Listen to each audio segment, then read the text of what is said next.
Voilà, alors voici le programme de ma présentation.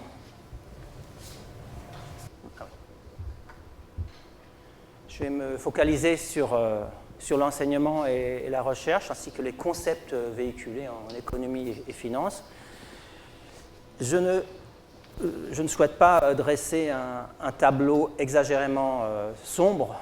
Il existe des initiatives, et l'AREF en témoigne, mais elles sont le plus souvent isolées, limitées. Alors, ce sont des initiatives de professeurs, de rectorats, et je profite de l'occasion pour, de mon point de vue, remercier la direction de l'Université de Zurich pour la liberté qu'elle m'octroie. Mais il n'existe pas de vague de fond, de travail systématique engagé par le corps professoral pour mettre à jour le contenu des enseignements et pour essayer de tirer les leçons de la crise financière. Cela n'existe pas aujourd'hui, et c'est ça le problème, précisément. Alors, je faisais allusion à l'appel, effectivement, qui est ici. J'ai écrit un article dans Le Temps en 2010, intitulé « Enseignement de la finance, la crise a-t-elle eu lieu ?» La question qu'on peut se poser, qui est malheureusement toujours d'actualité. Alors, effectivement, le monde académique est décalé par rapport aux besoins et réalités de l'économie, comme je vais l'illustrer dans ma présentation. Il n'a pas suffisamment tiré les leçons de la crise et n'est pas incité à le faire. Et j'ai l'impression même que pour certains, la parenthèse se referme. Donc certains ont essayé de faire quelque chose en 2008, 2009, 2010, et puis maintenant on oublie.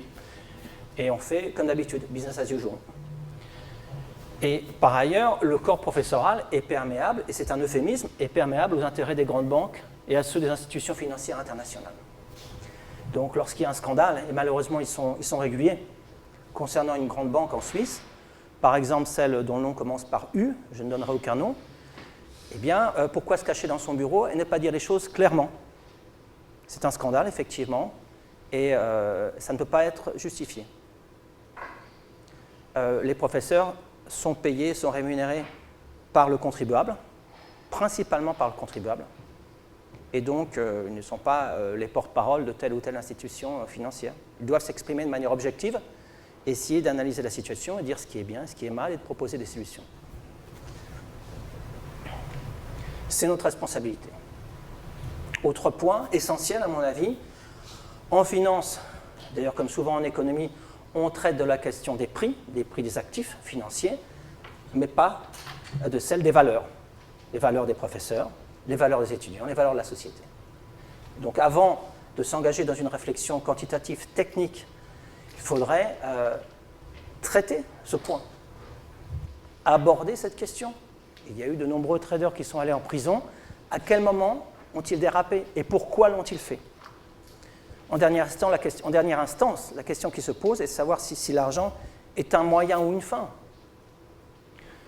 Si on considère que c'est une fin en soi, alors tout est justifié, la cupidité est justifiée, et on va dans une autre direction. Je pense qu'il faut expliquer que c'est un moyen pour bien vivre de manière décente, mais pas une fin, sinon ça serait une maladie. Alors l'enseignement, je reviens à ma question, que je repose toujours aujourd'hui en 2019. Une crise a-t-elle eu lieu en 2007-2008? Alors, pour préparer cette intervention, j'ai essayé de chercher des programmes de cours. Alors, aux États-Unis, à Berkeley. Attention, j'aurais pu le faire très bien en Suisse. Je ne l'ai pas fait, parce que c'est toujours un peu délicat. Pourquoi choisir Zurich plutôt que Lausanne, Genève ou Lugano? Mais la situation est la même en Suisse, que les choses soient claires. Alors, j'ai effacé le nom, parce qu'il ne s'agit pas de critiquer un collègue qui n'est pas là pour se défendre ou se justifier, peu importe. Il ne s'agit pas de nom, il s'agit de sujet, de thème.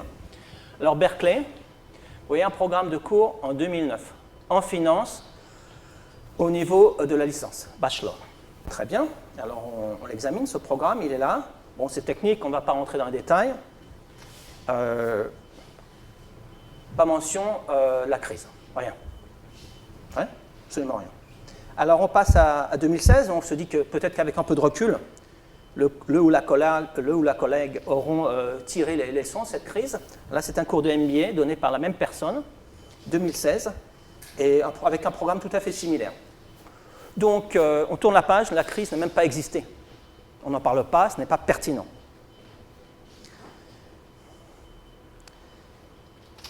Voilà, maintenant, Université du Michigan,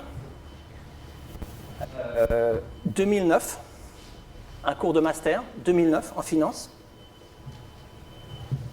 Alors là, donc vous voyez, une liste de termes techniques. La crise n'est pas mentionnée.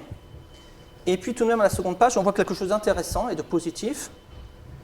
Elle est mentionnée ici, vous voyez tout de même, à la fin du semestre, le 3 décembre, Special Lecture on the Financial Crisis. Très bien, il faut le reconnaître. Et ce qui est aussi intéressant, c'est que des articles sont recommandés. Par exemple, celui-ci, The Efficient Markets Hypothesis and its Critics. Bien, donc ça veut dire qu'il y a une tentative au moins de mener une réflexion par rapport à la crise financière. Je reprends le même cours, la même personne, et je passe de 2009 à 2011. Même personne, l'année a changé. On va regarder le programme de cours. Et là, ça a disparu. Voilà. Entre 2009 et 2011, la parenthèse s'est refermée, ce que j'indiquais précédemment. La crise a disparu du programme de cours. Et les articles en question même disparus. C'est dommage. Voilà, c'est dommage. Alors maintenant, les livres, textbooks, qui sont essentiels dans nos domaines. Alors, je vais commencer avec celui-ci, le Hull, qui est en quelque sorte la Bible dans le domaine des produits dérivés. Alors maintenant, je crois qu'il en est au moins à la 10e édition. Alors j'ai pris la dernière. Alors, vous avez un long livre, donc daté effectivement d'après la crise, celui-ci. Un long livre. Voilà la table des matières. Vous voyez à peu près 850 pages environ. Ah bon, il faut reconnaître, il y a tout de même le chapitre 8, Securitization and the Credit Crisis of 2007. Donc là, vous avez à peu près une quinzaine de pages. Et puis, le thème est abordé à la fin, ici. Donc, pour résumer, vous avez environ 25 pages qui traitent de ce sujet essentiel, majeur, pour un livre de 850 pages. Donc, moins de 3% du livre est dédié à ce phénomène majeur. Parce que si on s'intéresse aux produits dérivés, on comprend tout de suite qu'ils ont été une cause essentielle de la crise financière de 2007-2008. Voilà, moins de 3% de ce livre, qui est une Bible dans le domaine des produits dérivés, est consacré aux produits dérivés. Qu'apprennent les étudiants, finalement, ici comme ailleurs, en Suisse aussi, bien sûr, puisque ce livre est utilisé, que, bon, après tout, la crise est un phénomène relativement mineur. C'est dommage. Alors, j'ai pris quelques extraits de ce livre, de ces 25 pages en question. Alors, qu'est-il indiqué ici? There can be no question that the first decade of the 21st century was disastrous for the financial sector. Désastreuses, elles ont été ces années désastreuses pour le secteur financier. Oui, c'est bien de le faire remarquer, mais il aurait peut-être été plus utile de faire remarquer qu'elles ont été désastreuses pour les 30 millions de personnes qui ont perdu leur emploi, qui sont devenus chômeurs. 30 millions. Les firmes les sociétés qui sont tombées en faillite. Désastreuses, pas pour tout le monde dans le secteur financier. Je rappelle, j'en parlerai ce soir, que l'ancien directeur de Lehman Brothers, M. Fuld, a quitté cette société qui allait tomber en faillite avec environ un demi-milliard de dollars qu'il a été capable de conserver. Manifestement, il avait de bons avocats, en dépit de la faillite de Lehman Brothers. Donc, elle n'a pas été désastreuse pour lui. Donc, cette déconnexion, en quelque sorte, entre la finance et l'économie, entre la finance et la société. On se focalise sur le secteur financier. Mais on vit quelque part, on ne vit pas sur la Lune, on vit sur la planète Terre, et il faut essayer de réfléchir au bien commun ici. Bon, après ça, il y a un long paragraphe sur le fait que les produits dérivés peuvent servir à la fois pour se couvrir et pour faire la spéculation. Donc, il fait remarquer, l'auteur, la chose suivante: The huge losses experienced from the use of derivatives have made many treasurers very worried. Et certains ont annoncé qu'ils voulaient réduire ou même éliminer l'utilisation des produits dérivés. Donc l'auteur attire l'attention sur le fait qu'attention, ils sont très utiles, ces produits, pour se couvrir, ce qui est juste. Mais l'auteur aurait dû lire, par exemple, le dernier rapport annuel de Crédit Suisse, qui indique, c'est écrit noir sur blanc, que parmi les volumes dérivés traités par cette banque, seulement 0,2%, je répète 0,2%, est utile pour la couverture. 0,2% est utile pour la couverture. Ce qui veut dire que le reste, 99,8% est utile pour la spéculation ou le développement de la finance casino. Donc, pourquoi l'auteur s'inquiète-t-il que certaines banques ou entreprises souhaitent réduire leur volume de produits dérivés? Manifestement, il y a de la marge. On peut facilement réduire les 99,8% restants. Autre livre, cette fois en économie, Bernanke, qui a dirigé la Fed, la Réserve fédérale de 2006 à 2014. Donc voilà son livre, La table des matières en 2004, avant la crise. Bon, on ne peut pas lui reprocher de ne pas mentionner une crise qui allait venir après ou de ne pas la prévoir. Voilà le même livre en 2017. Donc je passe sur les détails. La crise n'a pas existé. Et pourtant, vu l'expérience qui est la sienne, il aurait été bien placé pour essayer au moins de tirer les conclusions, de mettre en lumière les problèmes. Non, rien. Alors la recherche et les concepts, point 3. L'école de Chicago continue à dominer les débats. Ça pose un problème. On a besoin de différentes écoles. Bien sûr que l'école de Chicago doit être représentée, mais il existe d'autres écoles, l'école keynésienne par exemple, et puis il faut peut-être créer une autre école aujourd'hui en 2019.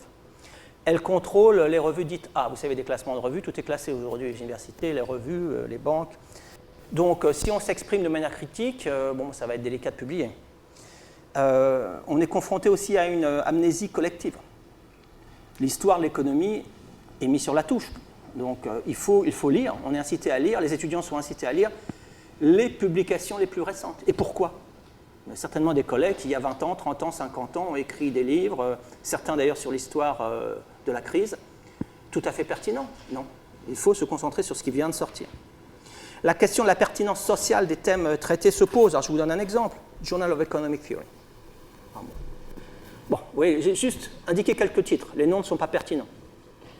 Asynchronous games with transfers, uniqueness and optimality. Jeu asynchrone avec transfert. Unicité et optimalité. Pertinent certainement pour l'ensemble de la société. Second titre, lié à la conception des mécanismes avec des transferts ambigus. Alors pour le moment, c'est surtout le titre qui est ambigu. Une analyse dans un domaine de dimension finie avec des espaces dits naïfs. Bon, qu'est-ce que ça va être quand ces espaces ne seront plus naïfs? On s'attendra à tout. Donc vous voyez la pertinence sociale de ces études. On est frappé. Donc je me demande, comme Diogène, où est l'homme en économie, au bout du compte? Parce que l'objectif de l'économie, tout de même, en dernier instance, de permettre une vie décente et correcte à l'ensemble de la population. Alors les concepts. Contrairement à la physique, il n'existe pas de loi fondamentale en économie. En physique, si vous faites tomber ce stylo, que vous soyez à Fribourg, à Pékin ou à New York, il va tomber. C'est une loi fondamentale en physique. Il n'en existe aucune en économie, même la fameuse loi de l'offre et la demande. Aucune, elle dépend d'hypothèses. Mais alors, prétendre qu'il en existe est pratique, parce que ça clôt le débat. Ça permet d'excommunier ceux qui ne sont pas d'accord. Le débat est clos. Il y a des lois, elles sont vérifiées, et ceux qui prétendent le contraire ne sont pas sérieux. Non, il n'y a pas de loi fondamentale, donc il y a des analyses à mener. L'économie, la finance sont des sciences sociales. Donc, alors bien sûr, tout cela est enrobé dans un jargon pseudo-scientifique qui impressionne énormément. Vous suivez les informations, vous entendez parler de quantitative easing. Alors le commun des mortels n'a aucune idée de ce que c'est. Et puis voilà, les mots en boucle. Il ne faut se donner pas le mal d'expliquer ce à quoi on a affaire. Alors beaucoup de collègues vous diront, effectivement, les résultats sont prouvés, mathématiquement, je veux dire mathématiquement. Alors j'ai le plus grand respect pour les mathématiques, ça va sans dire, j'ai commencé par étudier les mathématiques initialement, mais les mathématiciens prouvent des théorèmes, effectivement. Et si vous ouvrez des revues comme celle que j'ai indiquée ici, eh bien vous allez voir une structure proche de celle que l'on observe en mathématiques, c'est-à-dire un théorème, vous avez des hypothèses, un théorème, une preuve, et puis voilà, le résultat est prouvé. Ça a tout à fait un sens en mathématiques. Mais qu'est-ce que ça veut dire en économie ou en finance? Les mathématiciens prouvent des théorèmes, mais ils ne sont pas en situation de vérifier la véracité des hypothèses. C'est aux économistes ou aux financiers de vérifier si les hypothèses sont réalistes, si elles ont un sens, si elles sont vérifiées ou pas. Donc, si un théorème est prouvé sur la base d'hypothèses fausses, sur une base de départ fausse, tout peut être prouvé. Donc la preuve est correcte sous l'angle mathématique, mais les hypothèses sont fausses. Et c'est là où le bas blesse. Donc vous trouverez effectivement dans ces revues des théorèmes qui sont prouvés, mais les hypothèses ne sont pas réalistes. Et je vais parler de ces hypothèses dans un instant. Donc de ce fait, l'économie, qui est une science sociale, est déconnectée de son environnement. Elle devient une science dure, entre guillemets, basée sur des théorèmes, des preuves. Voilà. Et on oublie, encore une fois, de vérifier si ces preuves, si ces hypothèses sont correctes. Alors on apprend que ce qui est nuisible à la société pourrait même être bénéfique à l'économie. Vous savez ce qu'on dit en médecine, le patient est mort, mais l'opération a bien fonctionné. Donc voilà, on est confronté à ce type d'approche en économie. Non, c'est bien pour l'économie. Les gens souffrent, mais bon, ce n'est pas grave, au dernier instant, c'est bien.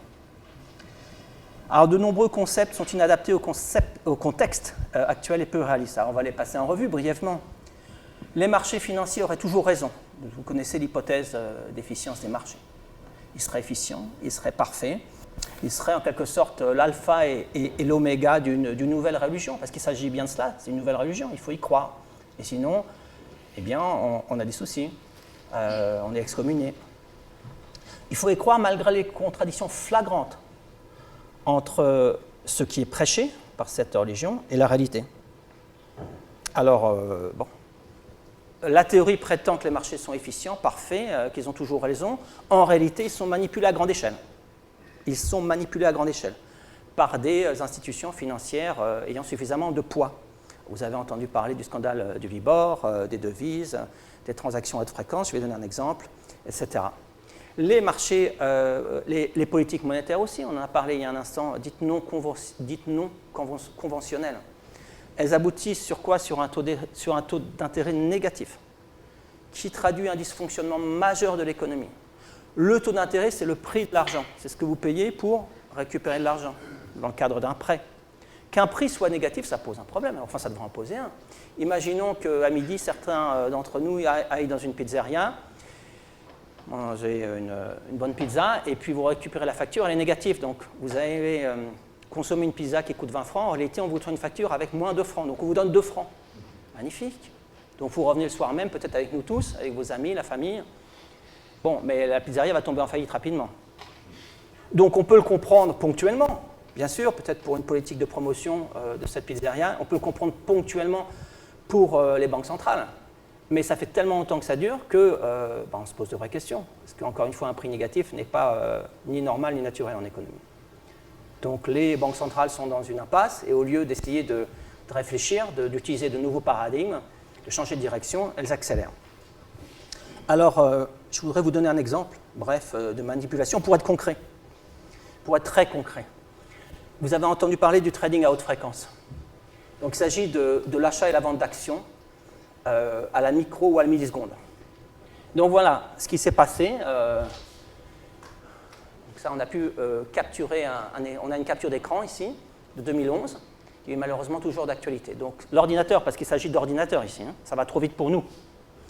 L'ordinateur introduit des ordres d'achat, vous voyez, buy, buy, buy, des ordres d'achat. Le cours monte, vous voyez, passe de 111,35 à 111,37. Dès qu'il a atteint un certain niveau qui est suffisamment haut, au lieu d'acheter, l'ordinateur vend. Il vend à 111,38. Et il annule, cancel, tous les ordres d'achat précédents. Manipulation de marché. Il a manipulé le marché pour que le cours monte. Quand il est suffisamment élevé, il vend au lieu d'acheter. Inversement, ici, il prétend vouloir vendre. Ça a un impact sur le cours qui descend de 111,41 à 111,38. Quand le cours est assez bas, en l'occurrence 111,37, au lieu de vendre, il achète. Il achète, trade là, buy, et il annule, cancel, tous les ordres de vente. Manipulation de marché. Comment prétendre aujourd'hui que les marchés sont efficients alors qu'ils sont manipulés à grande échelle? Et ce n'est pas un exemple ponctuel. Il faut savoir qu'environ 50% des actions aujourd'hui dans le monde sont traitées à la milli ou à la microseconde.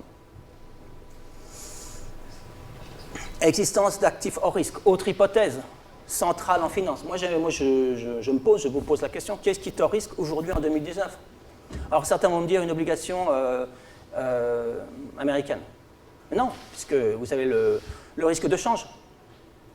Ah, d'accord. Alors, une obligation émise par la Suisse. Oui, mais alors le plus souvent, en particulier à 10 ans, le taux est négatif.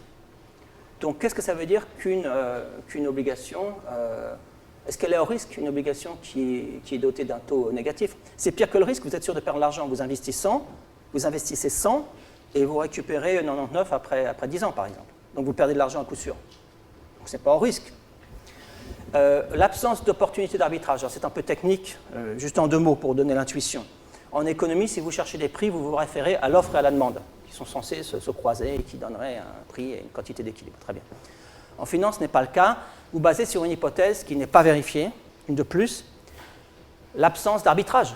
Alors l'arbitrage, c'est essayer de trouver des trucs qui permettront de profiter du marché, de générer des profits instantanément, quasiment sans risque, etc. C'est une hypothèse clé en finance. Mais c'est faux. L'arbitrage existe. Là, dans l'exemple que je viens de vous montrer, c'est une forme d'arbitrage. On génère des profits, la société active dans le trading à haute fréquence génère des profits quasiment instantanés, sans risque. C'est de l'arbitrage. Donc c'est une hypothèse qui est fausse.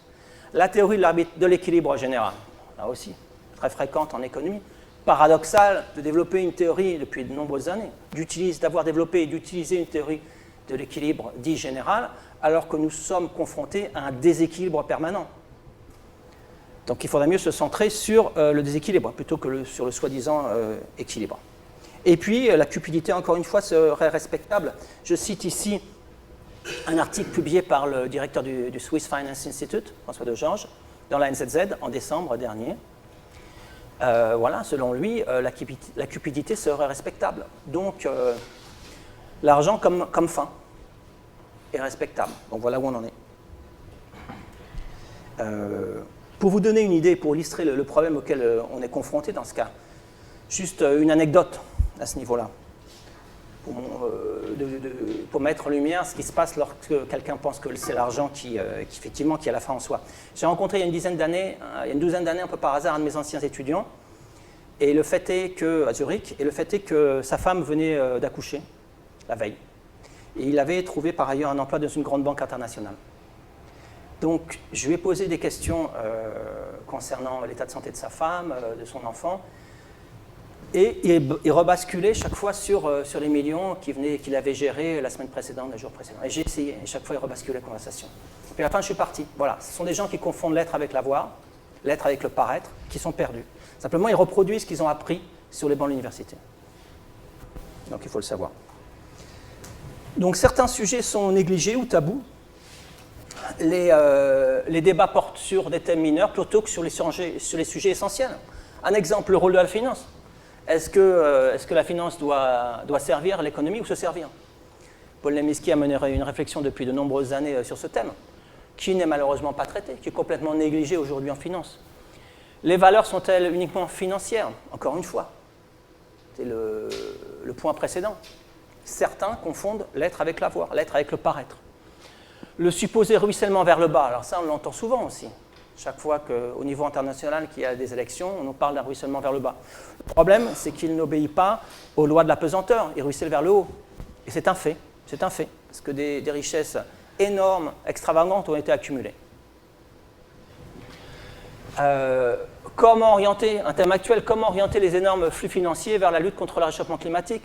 Les jeunes en Suisse et à l'étranger descendent dans les rues un certain nombre de vendredis, une fois par mois. C'est un thème essentiel, non seulement pour nous, mais pour les plus jeunes. Comment la finance pourrait jouer un rôle essentiel pour investir dans des énergies propres et pour lutter contre le réchauffement climatique? C'est un thème, je ne dis pas qu'il est inexistant, mais il est relativement marginal aujourd'hui. Quelles sont les conséquences de la réduction du citoyen à un strict rôle de consommateur, de producteur ou d'intermédiaire financier? Donc chacun est réduit dans les modèles à une fonction particulière, et on l'appelle l'agent. Donc le citoyen est réduit, c'est cela, un consommateur ou un producteur, mais ça a des conséquences sur la société. La société devient atomisée, constituée d'individus isolés, et sur ce thème de société atomisée, je vous renvoie au livre d'Hannah Arendt, La nature du totalitarisme, c'est-à-dire qu'une telle société est fragile au niveau démocratique, très fragile. Qu'ont en commun ces supposés citoyens? Bien, l'échange de marchandises sur des marchés plus ou moins manipulés. Donc c'est tout de même limité et restreint. Autre thème quasiment tabou, la croissance économique. Serait-elle toujours possible ou souhaitable? Le paradigme actuel est le suivant.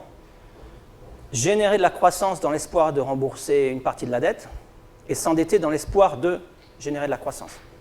C'est un cercle vicieux, ça ne fonctionne pas ou mal, il faudrait changer de paradigme.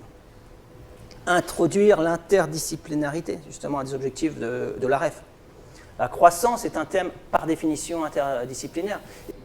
Il concerne l'économie, bien sûr, mais aussi la religion, la philosophie, la biologie, la physique, beaucoup de dimensions. Aborder le thème de la concurrence, qui est bien sûr abordé en économie, mais l'économie et la finance ne s'appliquent pas à eux-mêmes, ce thème, c'est-à-dire qu'ils fonctionnent avec des monopoles. L'école de Chicago exerce un monopole de la pensée. Donc il faudrait qu'en économie, qu'en finance, la concurrence règne en termes d'école de pensée. Ce n'est pas le cas aujourd'hui. Et au bout du compte, le programme de travail devrait être le suivant. Identifier des concepts et modèles qui ont encore un sens aujourd'hui, et puis écarter ceux qui n'en ont plus. Voilà ce qu'il faudrait faire. Et ce n'est pas le cas. Donc les étudiants continuent à fonctionner avec des concepts qui sont limites ou douteux. Les prix Nobel, on pourra en parler longtemps des prix Nobel. En médecine, je commence avec la médecine, puisque c'est peut-être intéressant de comparer la médecine avec l'économie, puisque la médecine cherche à soigner finalement les individus, et l'économie devrait remédier aux maux de la société. Alors là, j'ai pris les derniers, juste à titre d'exemple. Vous voyez tout de suite qu'il y a des thèmes qui sont utiles, pertinents pour la société. Le cancer, la lutte contre le cancer, le rythme circadien qui est le rythme biologique naturel des 24 heures, voilà, la mutation de certaines cellules, l'analyse de certains parasites, la lutte contre la malaria. Bon, chacun peut éventuellement être concerné par ces thèmes. En tout cas, on comprend ce dont il s'agit. Maintenant, en économie. Alors, j'ai mis prix Nobel en guillemets parce qu'il faut savoir qu'il n'y a pas de prix Nobel en économie, que les choses soient claires, ça n'existe pas. Jamais M. Nobel n'a voulu octroyer un prix en son nom en économie. Pas plus en maths d'ailleurs. Mais les mathématiciens ont été plus honnêtes à ce niveau-là, c'est qu'ils ont créé leur propre prix, ça s'appelle la médaille Field. Mais en économie, alors, il ne s'agit pas du prix Nobel en économie, mais donc c'est astucieux, le phrasé est astucieux, donc c'est le prix de la Banque de Suède en l'honneur de M. Nobel. Voilà, alors bon, quelques exemples. Le dernier, alors on peut remarquer tout de même bien en 2018, puisque la dimension climatique a enfin été introduite en économie, ce qui est très bien, au niveau de ses prix. Donc ça c'est positif, effectivement. Monsieur Thaler, en 2017, récompensé pour ses travaux dans le domaine de l'économie comportementale. Très bien, mais enfin, si on s'intéresse à la littérature, on sait depuis longtemps que si on lit Victor Hugo, Balzac, Dostoïevski, Thomas Mann, on sait bien sûr que les aspects psychologiques exercent une influence essentielle sur les décisions humaines, aussi dans le domaine économique. Si on s'intéresse à la psychologie, à la psychanalyse, on le sait aussi depuis longtemps. Bon, Monsieur Thaler a été récompensé en 2017 pour ses travaux dans ce domaine.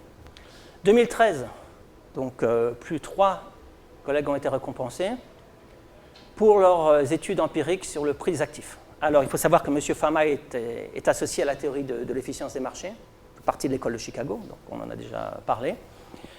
Et il a démontré, d'après le site officiel de ces soi-disant prix Nobel, qu'il était extrêmement difficile de prévoir le cours des actions à court terme. Ouais, effectivement, mais bon, ça, on sait. Monsieur Schiller aurait montré qu'il était moins difficile de prévoir les cours à long terme que ceux à court terme.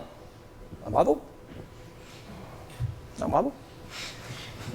Le premier, comme il est indiqué ici, se fonde sur l'hypothèse de rationalité des agents économiques, tandis que le second se base plutôt sur des aspects dits psychologiques. Donc ça s'appelle en finance diversifiée.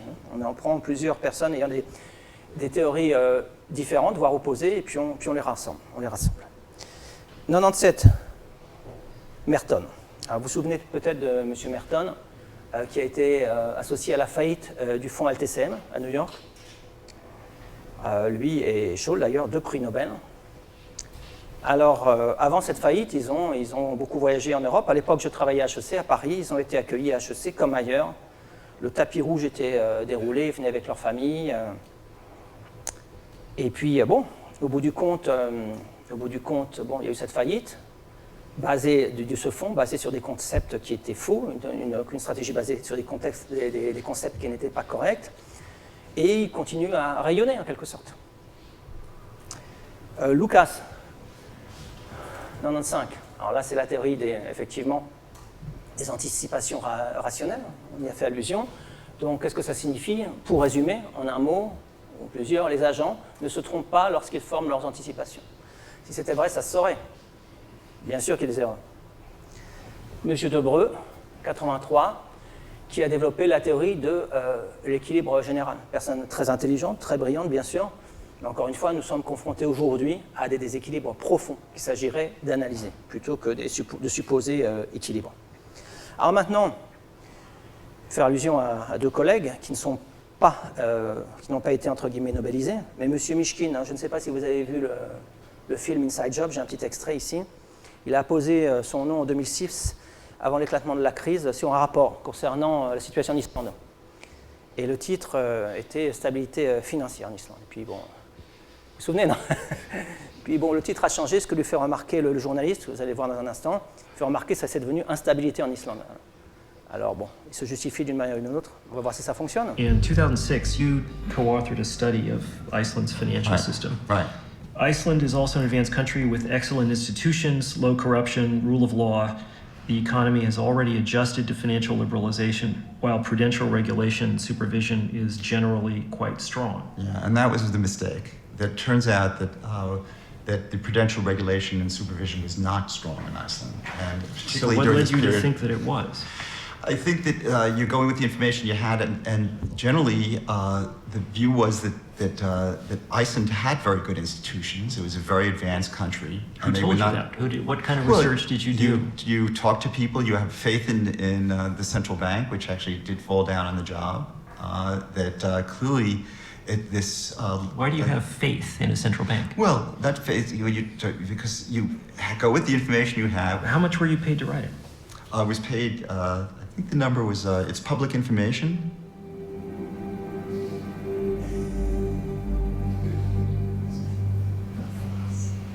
On your CV, the title of this report has been changed from Financial Stability in Iceland to Financial Instability in Iceland. Oh, well, I don't know, wherever it is the thing, if it's a typo, there's a typo. I think what should be publicly available is whenever anybody does research on a topic that they disclose if they have any financial conflict with that research. But if I recall, there is no policy to that effect. I can't imagine anybody not doing that. In terms of putting it in a paper, there would be significant professional sanction for failure to do that. I didn't see any place in the study where you indicated that you had been paid by the Icelandic Chamber of Commerce to produce it. No, I don't, you know. Okay. OK. Voilà, je peux aller à mon... Voilà, je pense qu'on a compris où on en est en termes de courage académique. Voilà, bon, je pourrais citer aussi brièvement Larry Summers. Vous vous souvenez, donc là je cite un certain nombre de sources. Il a travaillé pour l'administration Clinton, entre autres, et c'est un professeur. Il a été professeur à Harvard, il a présidé cette noble institution, et il a tout fait pour que la dérégulation des produits aille le plus loin possible. Donc là, je cite un fait, Brooksley Bourne,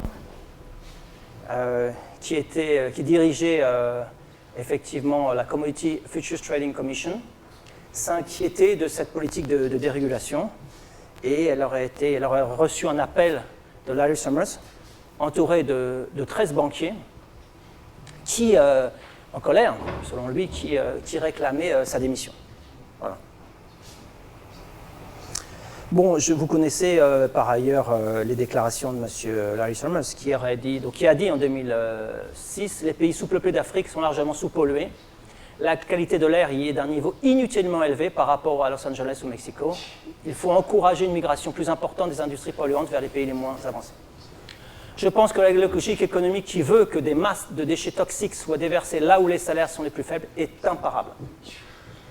Il vaut mieux que les enfants asiatiques travaillent dans les usines textiles plutôt qu'ils se prostituent. Ben voilà, on en est. Alors la question de la langue pour terminer, une question importante aussi. L'unicité de la pensée va avec la langue unique. Donc nous sommes en Suisse, qui est l'anglais en l'occurrence. Bien sûr qu'il faut apprendre l'anglais, bien sûr qu'il faut utiliser l'anglais. Mais nous formons en Suisse, nous accueillons en Suisse des doctorants, des étudiants, tant à Fribourg qu'à Zurich, à Neuchâtel, à Lausanne ou Genève, qui sont incapables de lire un journal dans au moins une des langues nationales.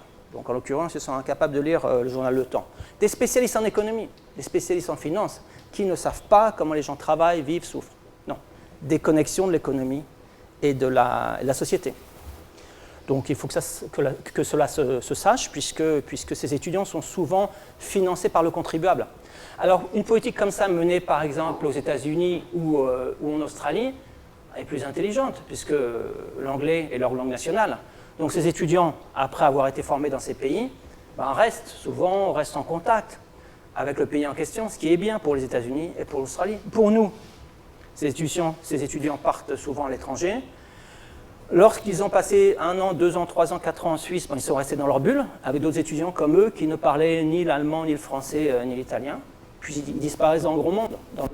Quel intérêt pour la Suisse? Voilà, j'en ai terminé. Et en conclusion, il s'agit d'un programme ambitieux s'impose. Il s'agit vraiment de mettre à jour le contenu des cours en finance et en économie, de réfléchir aux concepts véhiculés, et tout cela dans l'objectif du bien commun. Voilà, j'espère que nous aurons peut-être encore 5 minutes pour discuter.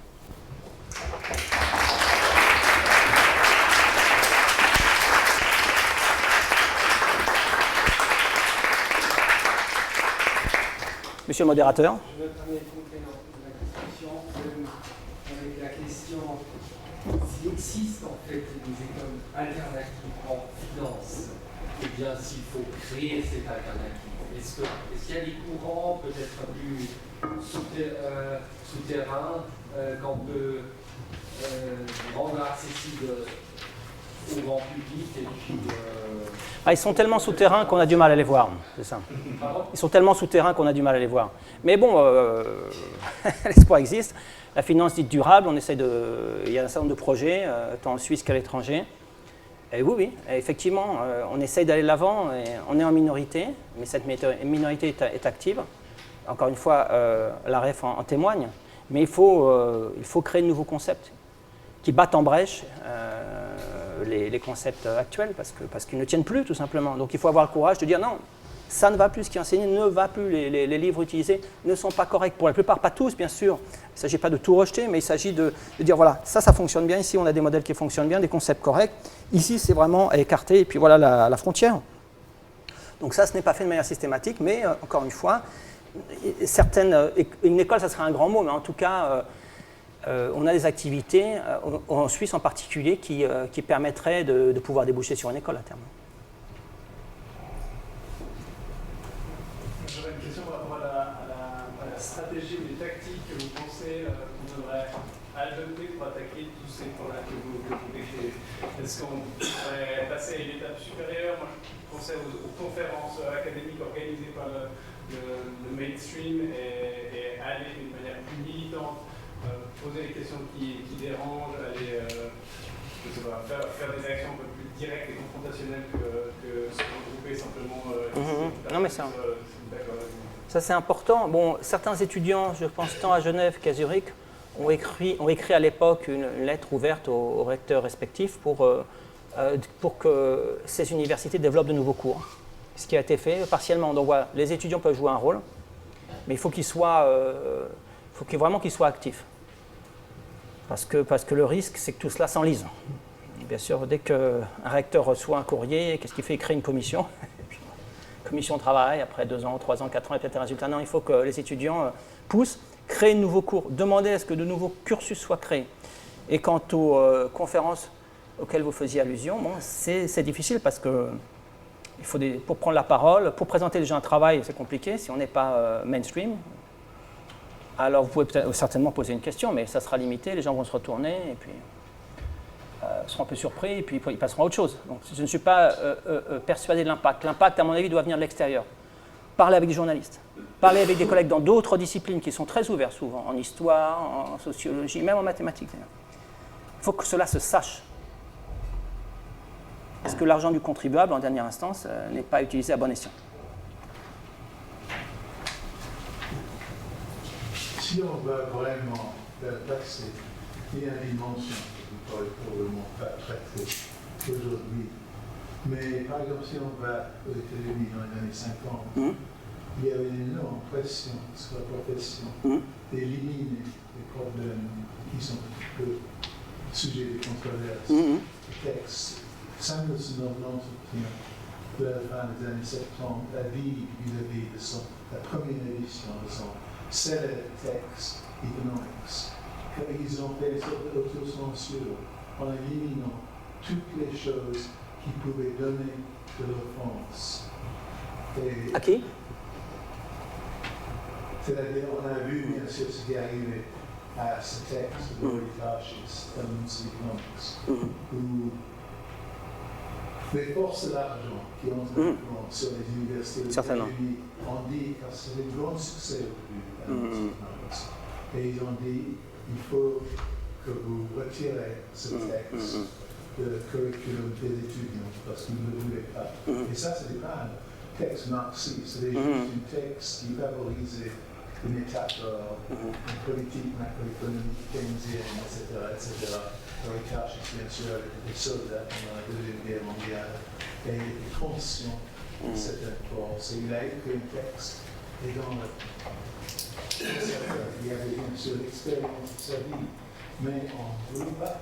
Et c'est devenu très très difficile d'obtenir, d'acheter ce texte, parce que moi, quand on m'a dit à une conférence organisée par Cook qu'il y a eu ce qu'on appelle l'événement de Lloyd Larsh, j'ai essayé de trouver ce texte. Pendant 4 ou 5 ans, j'ai vu sur e-books, éventuellement dans une livre de deuxième main à Nouvelle-Zélande, à un prix de $150. Je pouvais acheter ce texte. Mais quelqu'un a arrangé. Vous savez, bon, la liberté académique existe, en particulier en Suisse, je pense qu'il faut en profiter. C'est la responsabilité des professeurs d'écrire, de s'exprimer. Et si les professeurs ne parlent pas, s'ils n'écrivent pas, qui va le faire? Donc on a plus de marge de manœuvre en Suisse par rapport à l'étranger. On peut publier, ça ne veut pas dire que les livres seront lus. Dernière question? Yes, maybe a question, because now you explained it very, very good that today's economic thinking is all in English, all influenced by all this really wrong way for a long time where it goes. And then the question of the language, could it not be a chance to take back the old written things in German, in French, and start the new economic thinking in the other language? Because otherwise it's always influenced by this English. It's true. It's true. I mean, there are very interesting texts in English, obviously also in French and German. We should translate these texts. And we should give incentives to our students to learn French, German, or Italian here in Switzerland. So, you know, when we select our students, we send them to London in order to learn English in July, August. We should send them to Fribourg. They could learn French, German in July, August, and learn the culture of the country, learn at least one language. So yes, there are many dimensions here, and these books, interesting books in French and German, Italian, should be translated, obviously, in English. Yes, in English. Merci beaucoup. Merci. Il y a encore un débat. Ah, pardon. Poser une question, quoi. C'est une question parce que ça m'a fait penser, c'était l'anniversaire de Tiananmen, et on entendait des reportages comme quoi la nouvelle génération n'avait jamais entendu chinoise parler de Tiananmen. Qu'est-ce qui se passerait en Suisse, puisqu'on a des anciens doyens, ici on a des acteurs, des professeurs, si on crée une chaire en finance d'amnésie économique? Est-ce que c'est possible ou pas? Parce qu'il faut être concret. Oui, oui, certainement, pourquoi pas. Ça serait perçu bien sûr comme une provocation, mais il y aurait beaucoup à dire parce qu'on retrouverait beaucoup de livres, j'en ai mentionné certains, qui corroborent cette idée de l'amnésie collective. Il faut oublier. Il ne s'est rien passé il y a 10 ans, 11 ans, rien. Et on va de l'avant. La parenthèse est refermée. Donc, effectivement, il y aurait beaucoup de matériel, en l'occurrence. Mais c'est envisageable d'introduire ce type de programme? C'est quoi les complications? Tu veux réagir, Bert? Non, mais ça existe. Seulement, ça n'a pas lieu dans le domaine de la science économique au sens strict du terme. Ce genre de questions sont soulevées par exemple. Les sociologues?